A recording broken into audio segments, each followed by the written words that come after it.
What is the field you do is Ampere's law.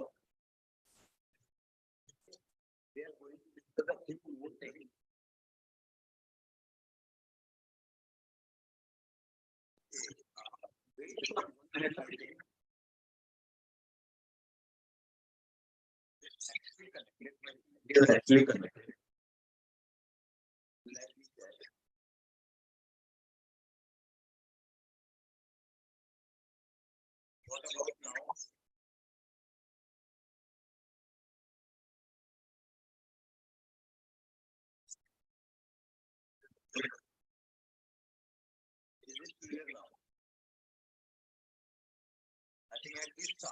Sometimes it flickers.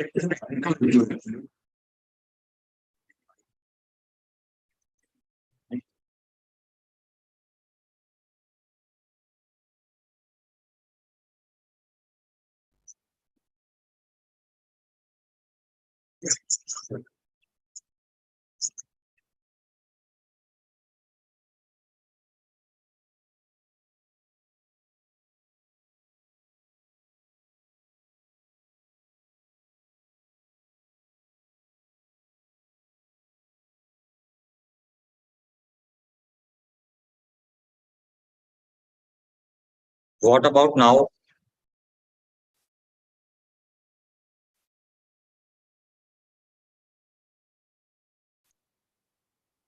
What about now? Is it clear now? Okay, okay, Momi. I will. Okay. Actually, it's a technical issue. I don't know what about it because my connection is good. My connection was good, but I don't know why it flickers at the start. Okay. So whatever, we will start our session and hope we will learn a lot of things from this. Okay. So first of all, what was Ampere's law that we have discussed in the previous class? Anyone remembers? What was that? Integral B dot dl was equals to mu naught times I enclosed by the loop. That was the imaginary loop. Clear? So now, what about it? Few things you need to remember these formulas. Actually, this is the simplest thing that you can remember and keep in mind. What is this? First thing is the magnetic field due to a long wire and which wire is solid. So there might be two situations or two conditions in which we want to find the magnetic field. One is outside the wire, second is inside the wire. This is inside, this is outside. Let's suppose the point which is outside is at a distance small r from the center or from the axis of the wire. Then in this situation, and wire has a current I. Wire has a current I. So what will be the magnetic field? That is mu naught I over 2 pi r. Mu naught I over 2 pi, or you can see that B is reciprocal to R. Try to remember this thing. Generally, they are not asking about the formula, they ask about the relation. B is reciprocal to R. Second case, you need to find the magnetic field inside the wire. So for inside the wire, the relation is on your screen. Mu naught IR divided by 2 pi R square. And this capital R is the radius of the wire. Small r is the distance of the point. Write these formulas because we will use them later. Clear? So now in this situation, you can see that inside the wire field is directly proportional to R. That means if you start moving from the axis outward direction, then you can see that until you are inside the wire, field will increase with the distance. And as you come out of the wire, field will start decreasing. So the graph of this situation is very important. How it will look like. the variation of magnetic field with the distance r. This distance r is taken from the axis, of the wire. This is the magnetic field. Now, can you draw the relation? Can you draw the graph? Until you start moving from here, until you reach the circumference of the wire or the outer surface of the wire, you can see that field is directly proportional to r. That means graph will be something like that. Once you reach the surface and start moving away from the surface, the field will start decreasing by this relation and the graph will something look like that. So this is the graph of the field versus R for a solid straight wire, solid long wire. So someone may ask you at which point field is maximum. You can answer that at this point. And this point is what? R is equals to R. That means at the surface, field is maximum. I think up to this point, everything is clear. Need to remember the formula, need to remember the graph. These are the two things that can be asked. Moving further. Now there is another thing that is a solenoid. Solenoid is again a very important topic. A very simple numerical always comes from it. What is it? Solenoid is nothing but a current carrying coil like this. You can say in the form of a spring, a metallic coil in the form of a spring, which has some current. So what are the situations? I'm assuming it. Let's suppose the length of the solenoid is capital L and the total number of turns. These are the turns. Total number of turns are N. Then what is the magnetic field? B is equals to mu naught small n into I. Remember this thing. What is this small n? Number of turns per unit length. Number of turns per unit length. So how it can be calculated? N upon L, or you can say the formula can be written as mu naught N over L. It can also be written in this way. I have changed the value of small n into N over L. Number of turns per unit length. I think this is the simple formula. You should know. Write it down. Moving further. Again, another thing is toroid. Okay. One more thing. Can you identify the direction of field in this solenoid? I will give you some punchlines here. Just try to remember those. First thing is, for ideal solenoid I am talking about.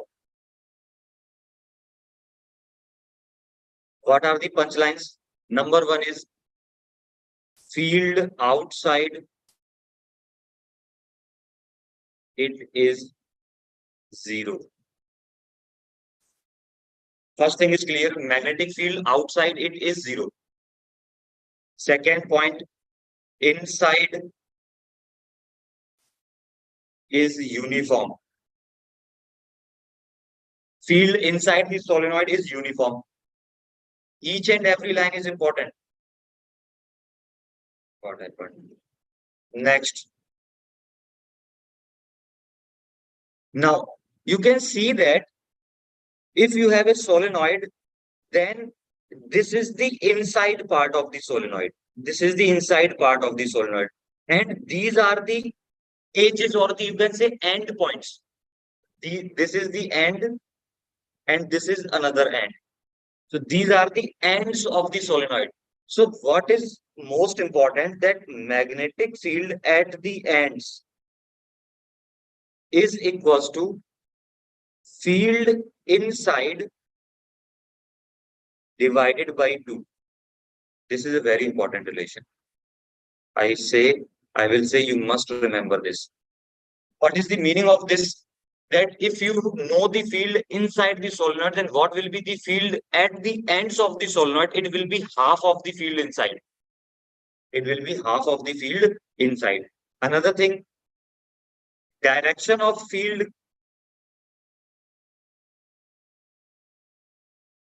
or you can say it behaves as a bar magnet. It behaves as a bar magnet. And direction can be determined using right hand thumb rule that I have discussed earlier in the previous lecture. Using right hand thumb rule, you can decide the direction of magnetic field. Everything clear? Okay. Now we are talking about toroid. Are you able to write these things now?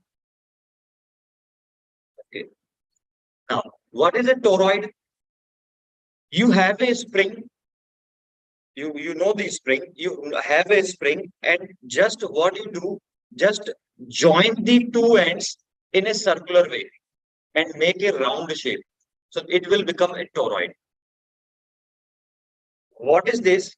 Let's suppose this toroid has, this is the center of the toroid. The inner radius, this is the inner radius is R1 and outer radius is R2. There are three situations or three positions at which we need to find the field. Three positions are what? One is completely outside the toroid at this point. Let's suppose point 1.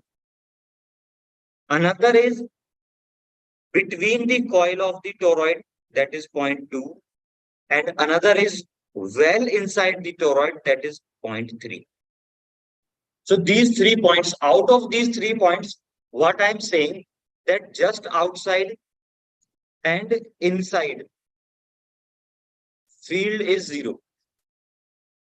This is again a punchline. I'm saying whatever I'm saying is a punchline. P1 field outside, completely outside. P3 completely inside. In both the situation, field is 0.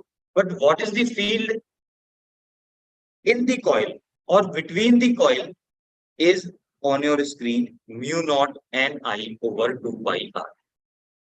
Now you will think or you may think that there are two radius R1 and R2, but what I have mentioned is small r, which is not given.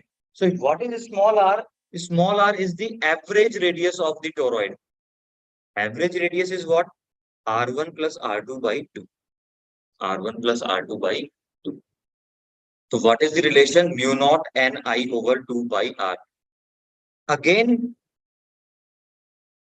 someone might say, if small r is the average radius, small r is the average radius, then 2 pi r will be the circumference of the toroid. N is the number of turns per unit length. So this field can be written as mu naught small n I, where small n is the number of turns per unit length. Number of turns per unit length. Okay, so now it's time to get some responses. What are the things which are clear? Are you writing anything or not? Or my voice is still clear or it's still there is some glitch? Just tell me so that I can move further. Okay, be quick in response. Yes, sir, clear. Okay, clear, very good. Okay. So the concept is also clear now. Write down the formula, try to remember frequently revision is required in this situation. Okay, moving further now. Next is a concept test. This is a previous year question. Okay, so question is on your screen. Okay.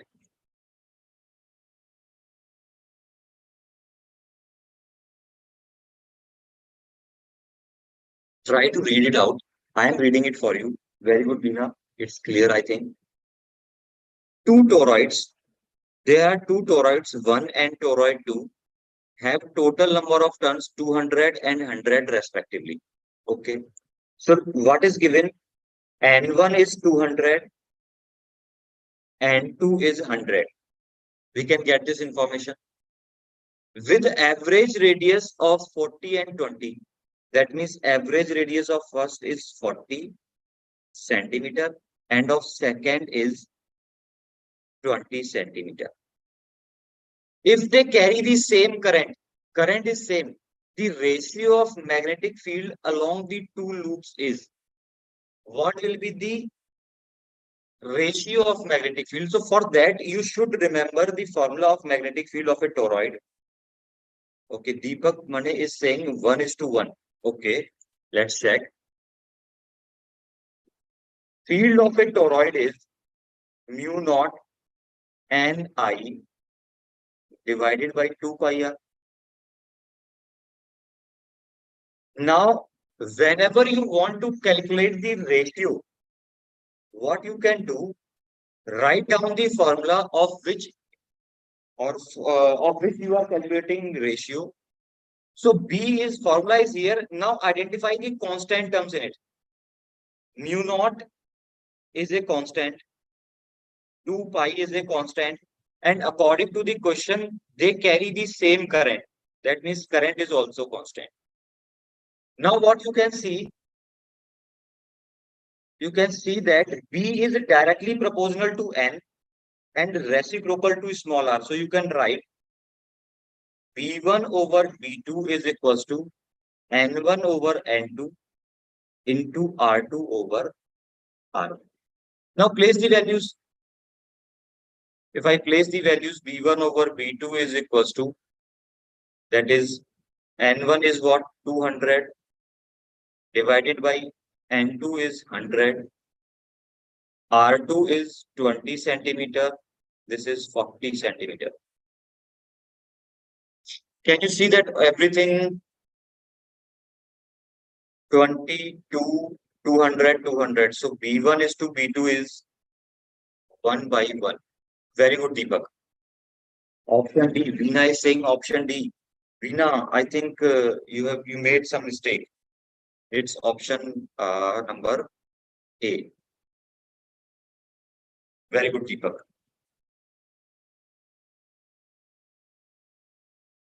Clear. I think question has nothing in it. The way you are doing it is very important. This question will hardly take 30 seconds. Hardly. And it was a PYQ. I'm not saying that I have made it. It was a PYQ. Now, we are moving to the next topic, that is force, magnetic force. Till now, what we have studied. Okay, tell me one thing. What is the unit of magnetic field? What is the unit of magnetic field? Mention 2 units of magnetic field in the chat box. Quickly, everyone. Someone has answered. Gauri says Tesla. Sushant is saying. Sushant, check it again.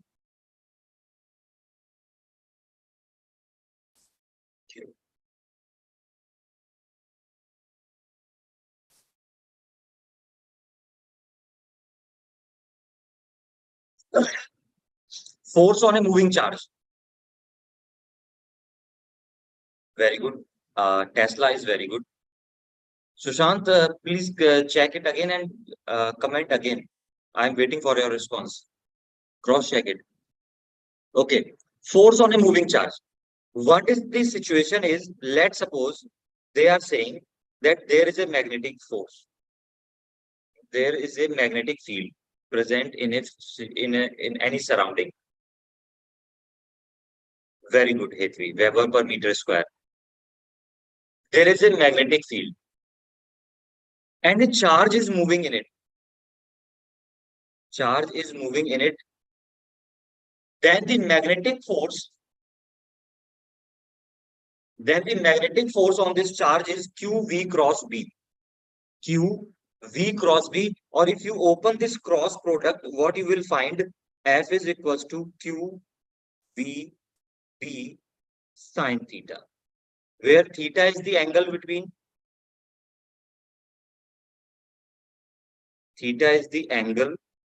between velocity and field.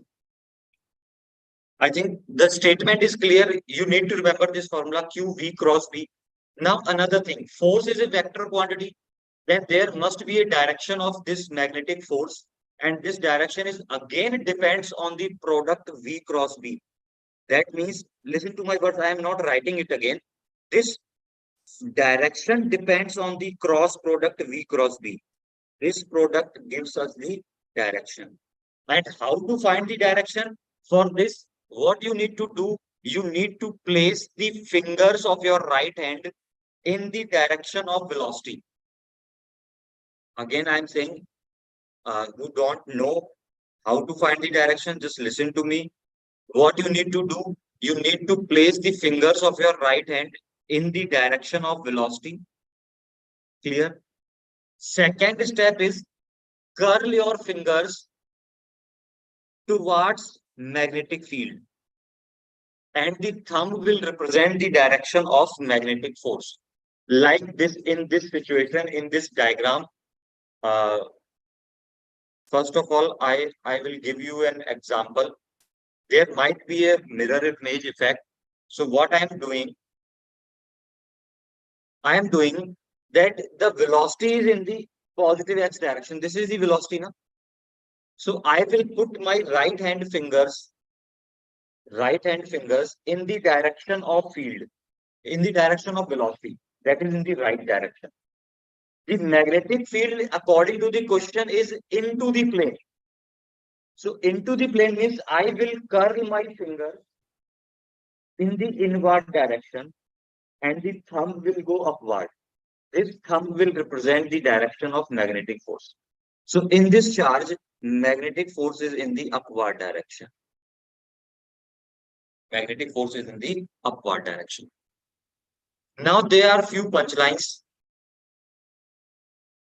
Using right hand thumb rule, we have decided the direction.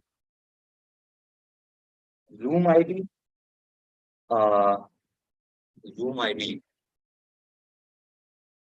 You can get the Zoom ID from the group now that is made. Uh, I think in the group info, the Zoom ID is there. Vidya Patel. Zoom ID is there in the WhatsApp group. If you don't, if you are not a participant of Zoom of a WhatsApp group, then just tell me. I will do the necessary things. Now, what are the punchlines here? This magnetic force is always perpendicular to velocity and field. Clear? Listen. This is not a punchline. Actually, this is a general thing. Whenever you calculate A cross B, the cross product, the direction of this cross product is always perpendicular to both. Is always perpendicular to both. That's why I'm saying the V cross B, the direction of V cross B is always perpendicular to force. Next thing, the magnetic force cannot change speed, kinetic energy of the particle. It cannot change the speed of the particle. The ultimate thing is this. If it cannot change the speed, then how it will be able to change the kinetic energy? Because kinetic energy is half mv square. So both these things cannot be changed by magnetic force. Never. Another point. Only the direction of velocity changes. That means someone may ask you, speed is what? Speed is magnitude of velocity. Am I right? Speed is what? Magnitude of velocity in case of normal rectilinear motions. So what I'm saying, the magnitude of velocity will remain constant, but what will change? Only the direction of velocity changes.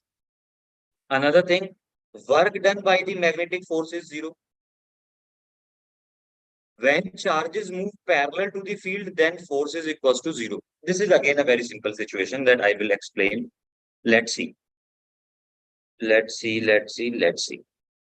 Let's suppose there is a magnetic field in this direction and a charge is also moving in this direction. Then can you identify the angle between velocity and field? Angle between velocity and field is, you can see this angle. Nobody is answering. What will be the angle between velocity and field? Someone should answer. Can you see that this angle is zero? Oh, Theta is 0 now. Okay, listen. Charge is moving in the positive x direction. Field is in the positive x direction. Both are in the same direction. Then this angle is 0 now. If this angle is 0, then you know the formula of force QVB sine theta. If you place theta as 0, then force will become 0. That's what I am saying.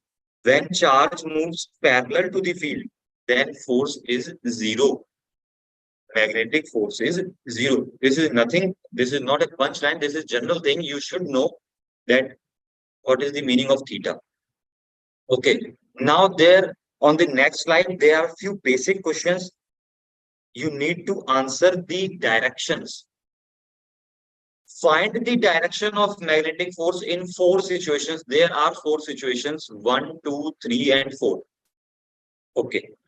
So starting with 1, what are the options? I cap, minus I cap, J cap, minus J cap, K cap, minus K cap. Out of these options, you need to answer any one. I am asking for the first question. Who can answer?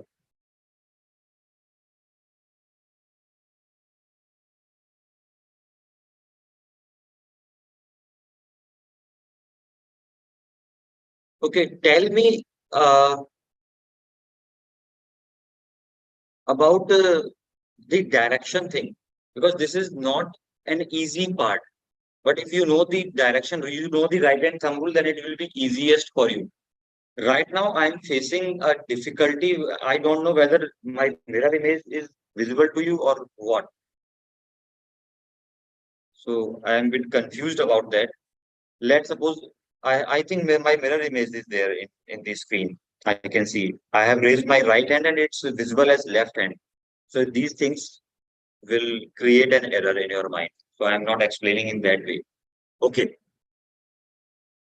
Now, nobody can answer. Say at least yes or no. If you can answer, otherwise I will tell you a different way. I will tell you a different way. No worry with that. I can share a different way. No, sir, you don't know. No, you can't identify the direction. Okay, listen to me. Listen to me. One thing is to be remembered how the direction is calculated by the product of V cross B. You need to calculate the direction. Now, first of all, what you need to do, identify the direction of both V and B. So according to the diagram, if I see the first diagram, the velocity is in the I cap. Is it clear now? Velocity is in the I cap and magnetic field is in the J cap.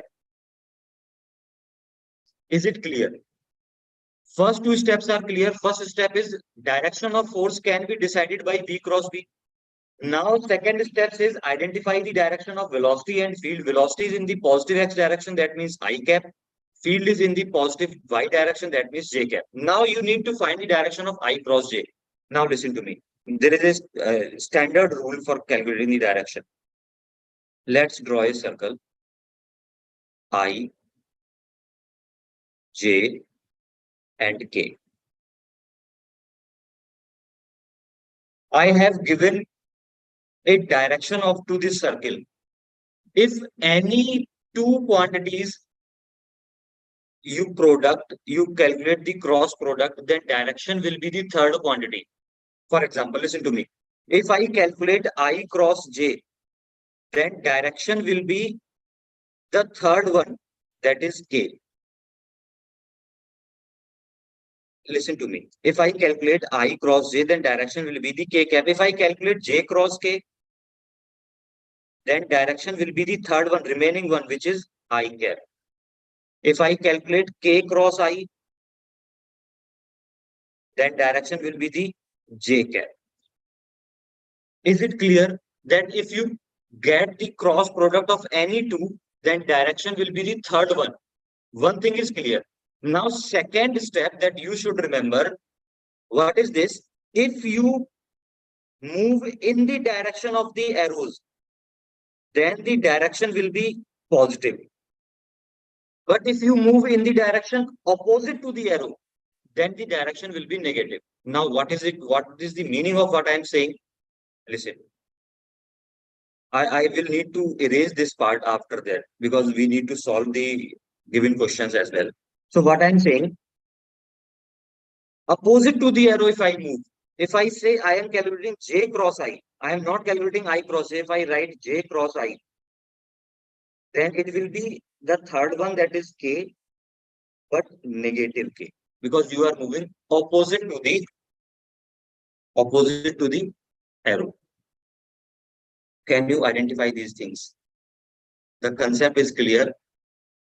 Remember a circle in your mind, I, J, K. If you move in the direction of circle, then the resultant direction is positive. Otherwise, if you move opposite to the circle, then the direction will be negative. Similarly, answer me.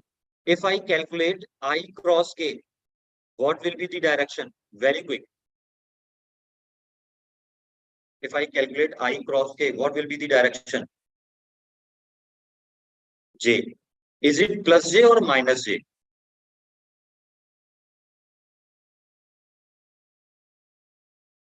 Negative. Very good, Sushant. Clear now, I think. So now, by this method, can you identify the directions in all these questions? Try to note it down, otherwise I am deleting this.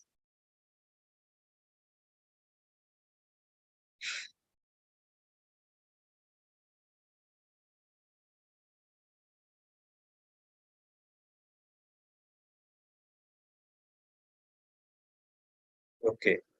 Now, be very quick. I will leave the circle only so that you can identify.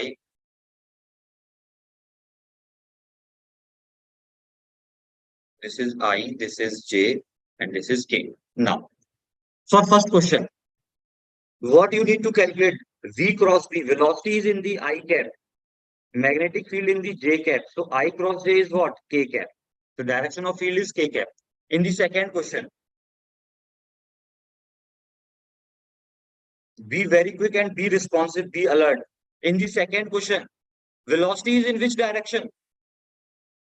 Velocity is in which direction? I cap. Very good. Very good, Sushant.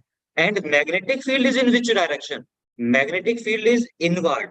Can you see that? This cross indicates magnetic field is in inward direction. That means cross and inward means minus K. Clear? So now I cross K you can calculate. I cross K you can see that we are going opposite to the circle. That means answer will be minus J. But one negative sign is already there. So this negative will cancel out and the answer become positive J. Is it clear? Now, the things are changed now. The diagram, the velocity, the field are same in the third question, but the charge is negative. But the charge is negative. So whenever the charge is negative, what you need to do? Calculate V cross B and reverse the direction. Calculate the normal direction as V cross B and finally just reverse the direction. So if you calculate V cross B, it will be K cap.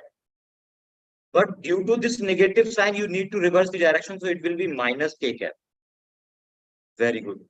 Now everyone is learning.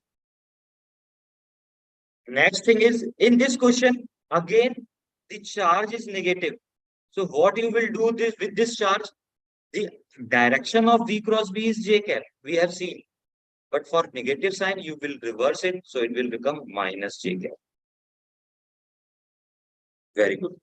Everyone is responding. Everyone is responding. Very good, Dina. I think the thing is clear now. We should move further. Okay.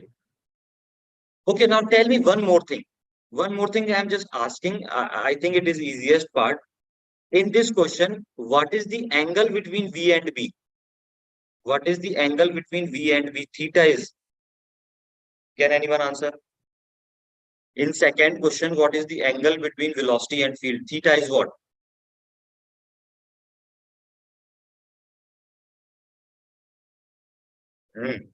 फंस जाते हो छोटी सी बात में Okay, tell me how many of you know Hindi or can understand Hindi? 90, very good. You are doubtful again. You are uh, making a question mark again. So I don't know whether you are checking or what, but theta is 90. That's for sure. Because velocity is in the x direction, field is in the z direction, angle is obviously 90.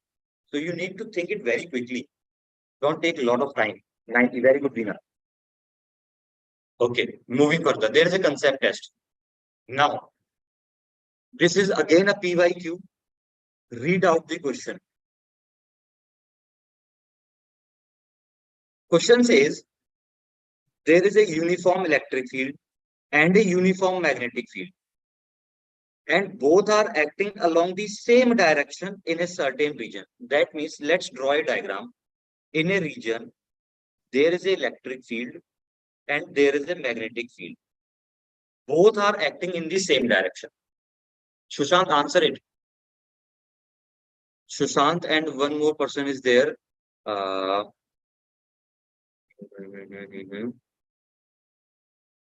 Deepak, answer it. If an electron is projected in the region such that its velocity is pointed along the direction of fields, then the electron. So first of all, draw a diagram. Draw an electron. This is an electron which is projected in the same direction as the fields. Let's suppose with the velocity v. Now they are asking about, okay, again my voice is glitching. Okay, no, acha, okay, that was the previous message, no? Deepak Mane is saying B part. Okay, very good, Deepak. So what will happen? There are two fields. Both fields will try to exert force on it, but what you can see, the velocity is parallel to the magnetic field. That means magnetic force is zero. Because I told you now, whenever speed will decrease, very good, Jigisha. And okay, B, speed will decrease. Everyone is doing a great job here. Okay, so electric field will exert a force, and what will be the magnitude of this electric field? That is Q into E. If Q is negative, that is electron's charge is negative, you can say that will be minus EE. And this minus sign field, that force will be in this direction. So this force will create a retardation. This force will create a, very good Vishakha. This force will create a retardation and the electron will deaccelerate and its speed will decrease. Very good. So you are learning at a good pace. Very good. Now, motion of a charge in uniform magnetic field. Again, you need to remember this. This relation is the most important relation.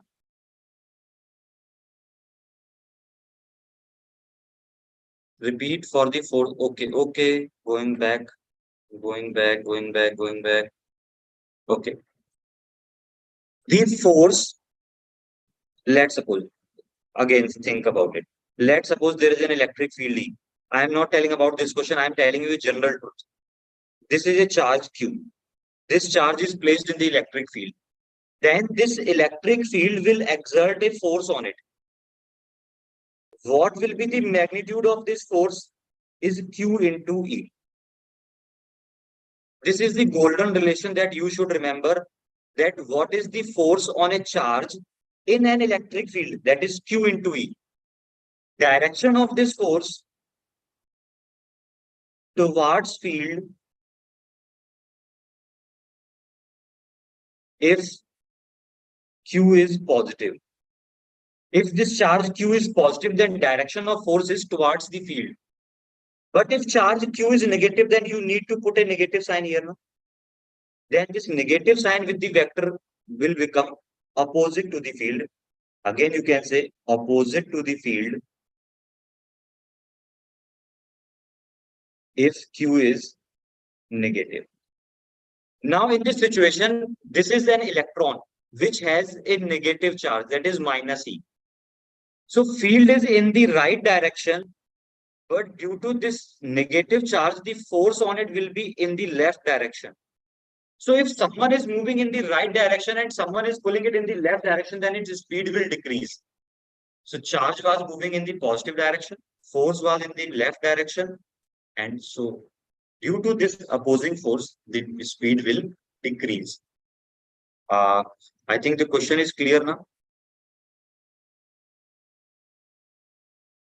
Okay. So very good. Clear. Now listen to me. Whenever a charge moves in a uniform field, there might be two situations, or you can say three situations. One is when velocity is perpendicular to the field. You can see here charge is moving in this direction. Field is in the inward direction. Both are at 90-degree angle. In this situation, it moves in a circular path. Very good. It moves in a circular path. If it moves in a circular path, then there are three things. What will be the radius? What will be the time period? What will be the frequency? You should remember this relation, but what I think is most important is the radius. This is the most important, and another thing you can remember is time period. Okay. MV over QB. Now, one more thing. If someone is revolving in a circular path, then it must have a plane of revolution. Plane of revolution, it means in which plane? Where I have discussed it earlier that XY plane, YZ plane, ZX plane. So there might be a plane. So this is a punchline. The plane of circular path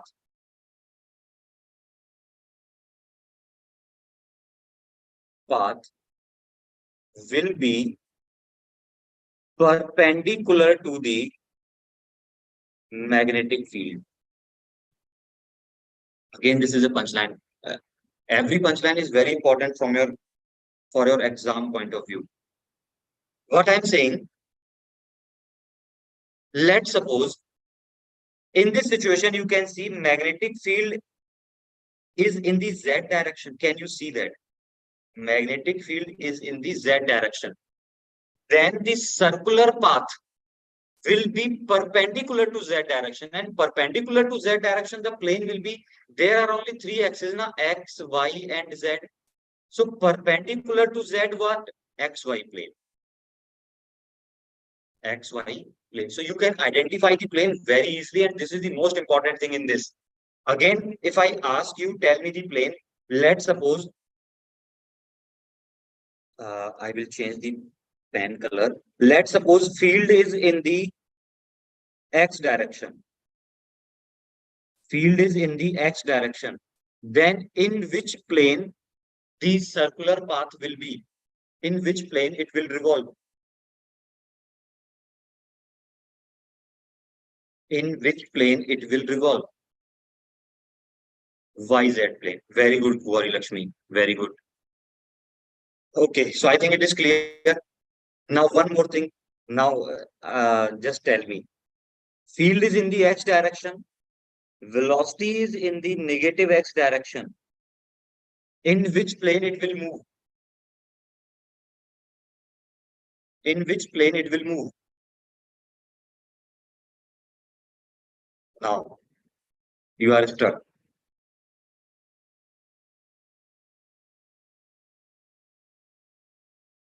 Okay, okay, okay, okay.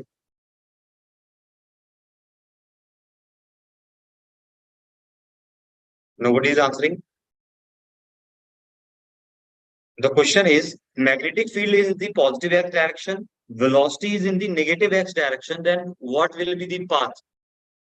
What will be the path?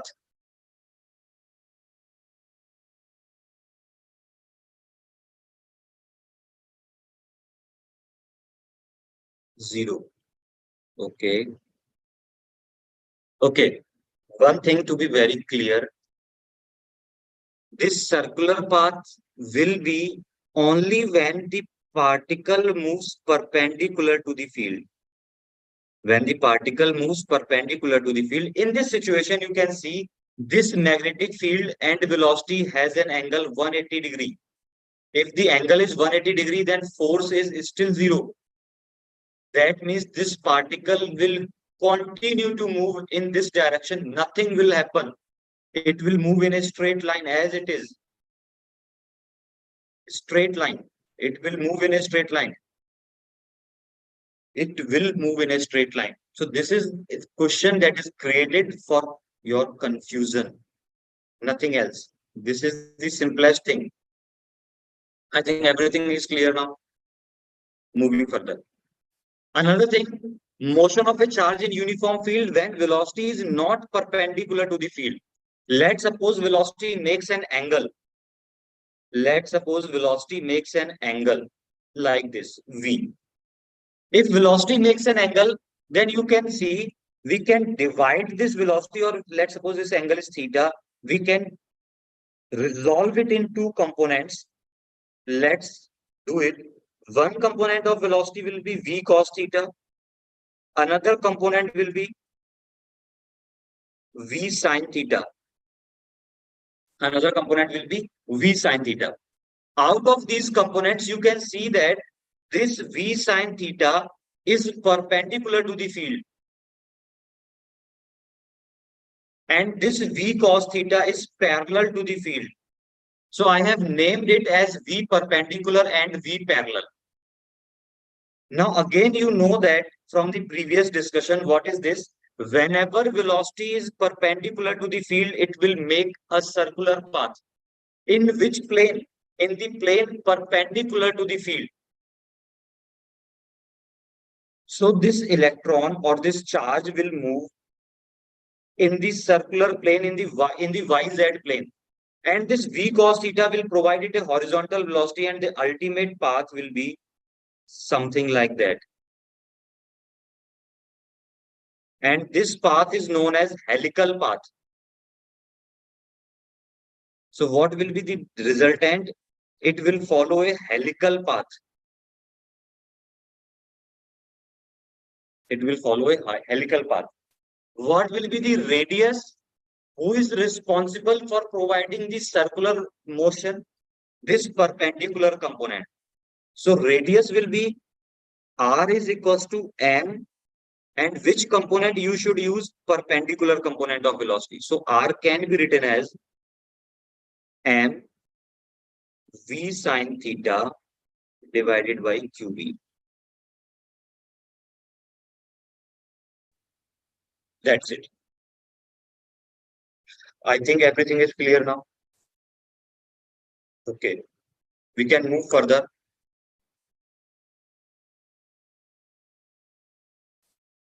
What is the pitch? Another thing is, in this helical path, what is the pitch? Pitch is what? Linear distance covered by the particle in one time period. It is revolving in a circular path and moving in a horizontal direction as well. Then in one time period, what is the linear distance covered by it? So what is the linear distance covered by it? Let's suppose this is pitch is equals to distance is equals to what? Speed into time. Speed is what? V parallel into time. V parallel is what? V cos theta. Time is what? 2 pi m on QB. This is pitch. What will be the unit of pitch? Meter. Because it is a distance. The distance covered by the particle. There are a lot of things that we have covered. Is everything in your mind now, or you have missed something? There are a lot of things that we can discuss it here as well. So, but it's not a very good idea now. This is a question for you. Okay, I'm waiting for your answer. Try to do it by yourself. I'm doing it in parallel.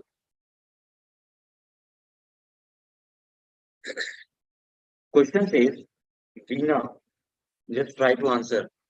Ionized hydrogen atoms and alpha particle.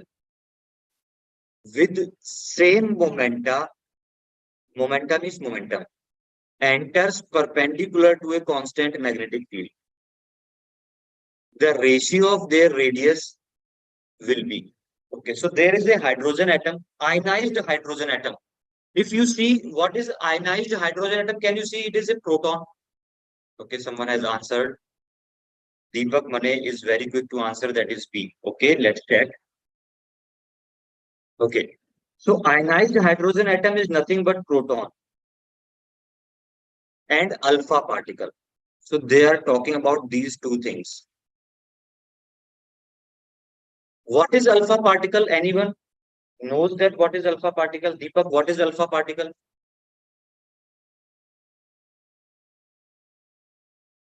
What is alpha particle? Let's suppose mass. Its mass is m, charge is q. This is about proton. Deepak, I'm waiting. What is alpha particle? Alpha particle is the nucleus of helium. Is the Remember, this is very important thing. Nucleus of helium. If you remove all the electrons from the helium atom, then it will become alpha particle. So helium nucleus, very good. A very small piece of matter with a positive electric charge passing through it that is produced in a nuclear reaction. Okay, Deepak. This is okay. Uh, I will discuss it. Alpha particle. Just stay there, Deepak, after the class. Nucleum of Helium. Helium is what? 2He4. 2He4. This is helium now.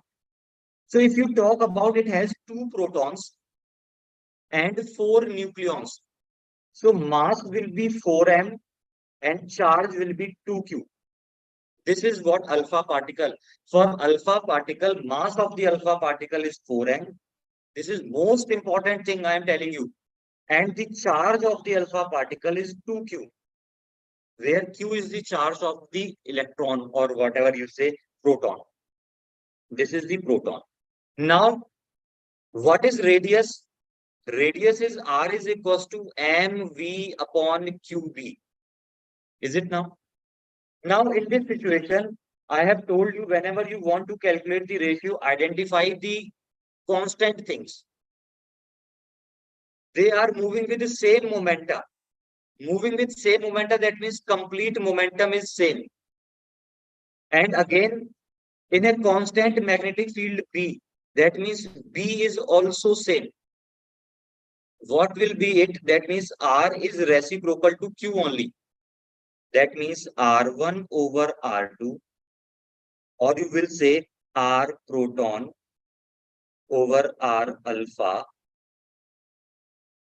will be reciprocal to Q. That means Q alpha divided by Q proton. So charge of alpha particle is what? Is given as, we have considered charge of alpha particle is 2q divided by charge of proton as q. So that will be 2:1. 2:1. Now, is the question clear to you? You can ask me. Helium. Very good. Roser has answered correct. Veena, you have answered correctly. Very good. Very good. I am impressed with Roser. I think Roser, he says that helium nucleus. Okay. This is, I think, clear. The question is clear now. Remember this thing. Remember. It is important. Moving further. Now, velocity selector. Velocity selector is what? It is a device, or you can say it is a setup, which which works on Lorentz force. Lorentz force. Lorentz force is what? Combination of electric force and magnetic force.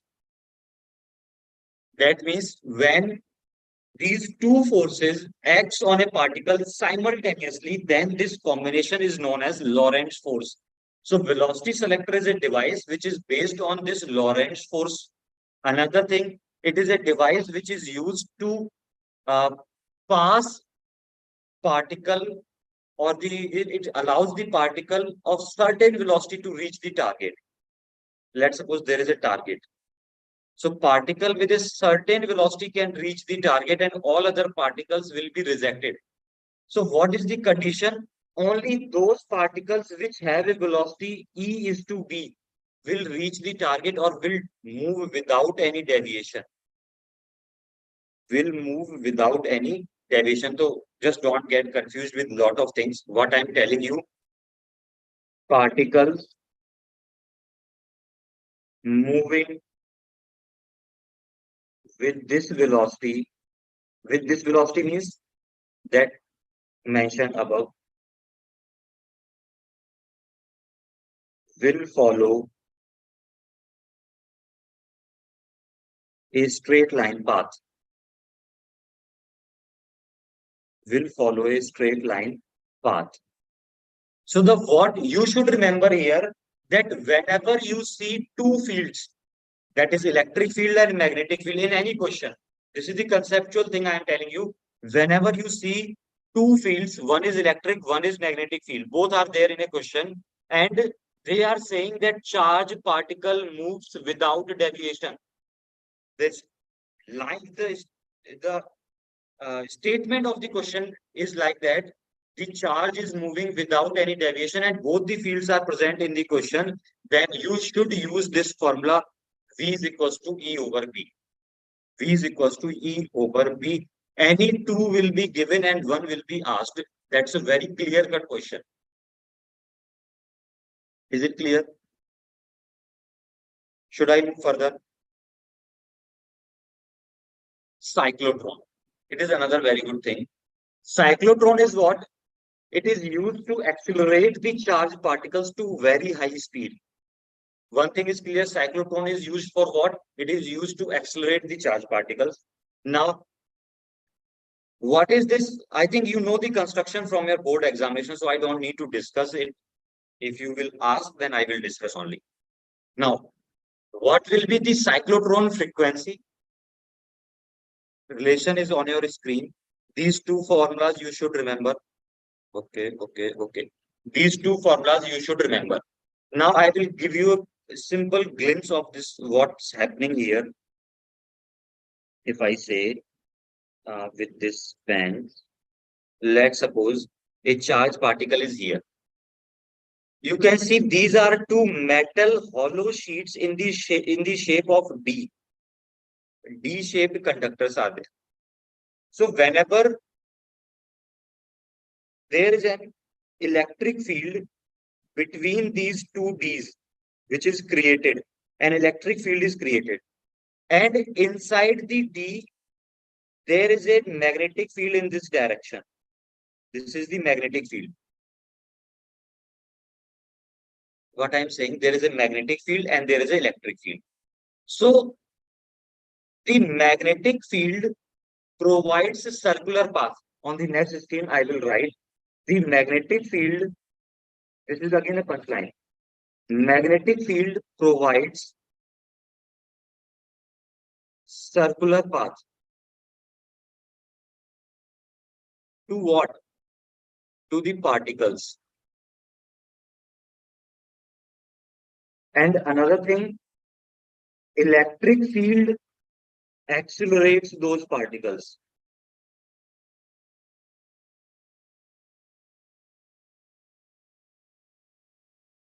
So again, I'm repeating things.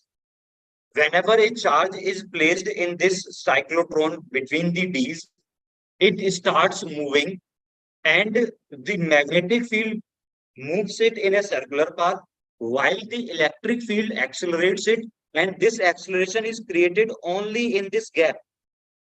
Only in this gap acceleration is created that I have mentioned. Between the Ds there is a gap, and in this gap acceleration is created by the electric field. and otherwise it is moved in a circular path by the magnetic field. Clear now? Okay. I think everything is clear. Okay. Okay. Now, I think it's a time for now.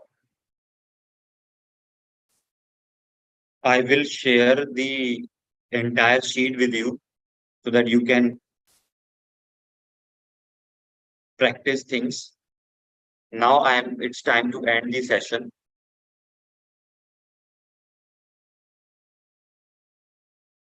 Okay. Thank you, everyone. Thank you. Deepak, are you still here?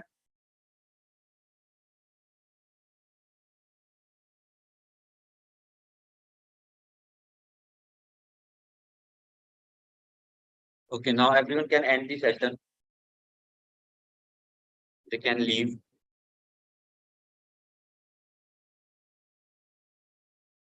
Okay, I'm ending the session. Bye, everyone.